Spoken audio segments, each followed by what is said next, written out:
Hi, welcome back to my YouTube channel. It's been a while and I miss all of you. I miss you guys so much. So today we'll be talking about an important memorization technique. With the amount of information we are exposed to every day, remembering and understanding this information is very important. But much more importantly is trying to put down this information in the examination hall to pass. And that is why the first step towards academic excellence is learning the best techniques, the best methods to use so that you can remember these things. And today I am bringing to you the method I used as a student, and I believe it will also help you. So stay with me to the end as I bring to you the best study technique to use so that you can remember everything you've read. If this is your first time watching my video, please subscribe. If this is not your first time, welcome back. How are you doing? Hope you are fine. Hope you're doing well. Hope you are good. So the best study method I'm bringing to you today is spaced practice. Spaced practice. What is spaced practice?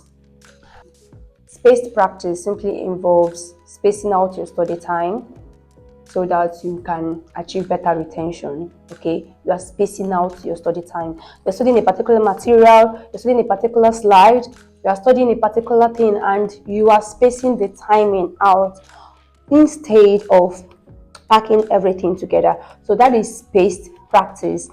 I know that so many of us are very conversant with cramming, and that is the opposite of spaced practice. 70% of students practice cramming, while just 20% or less practice this spaced practice. So spaced practice is very important. Unlike cramming, okay, what is cramming? We all know what cramming is. We're just trying to force a lot of information into our brain within a specific time. For example, I'm bringing out 5 hours to cram my whole anatomy textbook into my brain. I'm bringing out 3 hours to cram head and neck. that's a difficult thing, but people feel that's easy because they keep repeating it until they feel like they've gotten it, and the next day they will want to pour it out in examination. Or one disadvantage of this is that you tend to forget everything as soon as you come out from the exam. Sometimes you might even forget everything in the examination hall, and some persons end up crying in the exam. And so it's not so wonderful. It's not a wonderful method of studying. So today I'm bringing spaced practice to us. So what is spaced practice? I've explained. It's just you spacing out your study time. I want to study 10 hours today. I want to study 5 hours today. So I'm studying for 2 hours in the morning. I'm studying for the next 2 hours in the afternoon, and I'm studying for the next 2 hours at night. I'm studying for 6 hours total. My study time is spaced out. You know, as a medical student, some medical students will tell me that you don't have time. You go for posting, you go for this, you go for this. So I have time only at night. So that night I try to go on 10 hours stretch. But let me tell you, the retention capacity of our brain is not so efficient when we stretch it long. After 3 hours or 5 or 4 hours, our brain just wants to rest. So give it that rest and then continue some other time. Maybe give 1 hour in between. So spaced practice helps you to space your work. Okay, for example, I'm studying this particular topic today. I've studied it for 2 hours, then I go on a break. The next time will be tomorrow. I'll go through it again. Then the next time I'm studying this particular thing will be next week. I've spaced it. Now, some person will be like, why next week? Because I want my brain to remember. So that will take me to the next topic. What is the principle of spaced practice? Now, spaced practice would help your brain to forget. But the difference now is that you are not forgetting for the first time in the examination hall. Forgetting is an important aspect for recall. You need to forget to remember. One thing about the brain is that there is short-term memory and there is long-term memory. Any information that the brain thinks is not very useful will be cleared out after some time. And every new information is stored in the short-term memory, and if not retrieved over time, the brain will do away with it because there are a lot of things to study, there are a lot of things to learn. So if it's not very important, the brain We'll do away with it. So now, spaced practice will help your brain to forget, because your brain probably will think that you don't need this information and will try to do away with it. But then you now came back and you're asking your brain, I need this information. So the brain struggles to get it. Then during that struggle, some synapses are being created in your brain. Okay, let me just calm down. During the struggle, your brain is struggling. Oh, I want to remember this. Oh God, help me. If I can remember this, I'm not going to forget it again. So when somebody feeds you with the information, or maybe when you go back to your notebook and you get the information, it sticks better. Okay, the brain is now saying, okay, this information looks important, since she came back for it, means I have to store this in a long-term memory so that I don't have to look for this information again.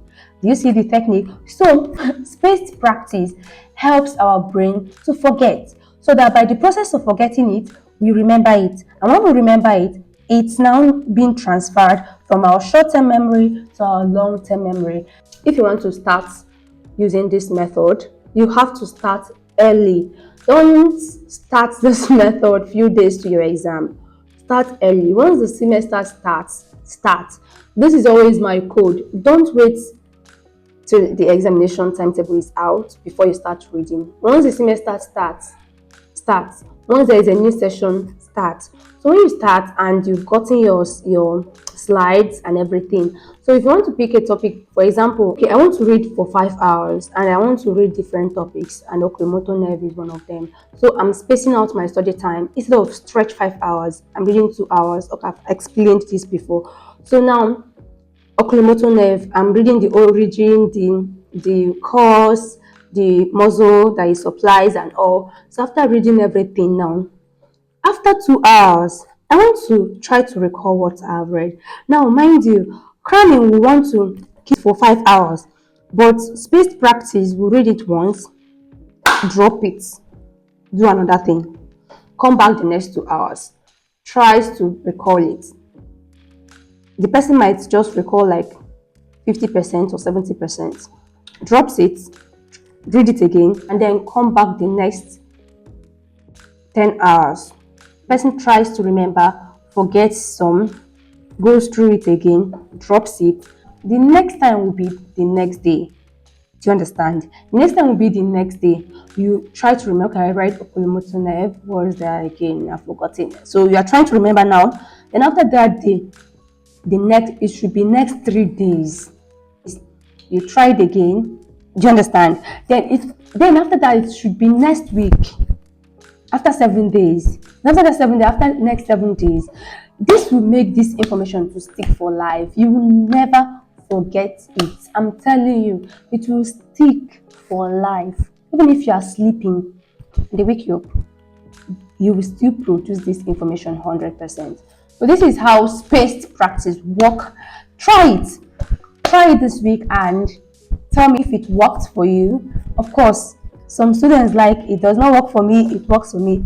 Try it, it will work for you. This is an evidence-based method.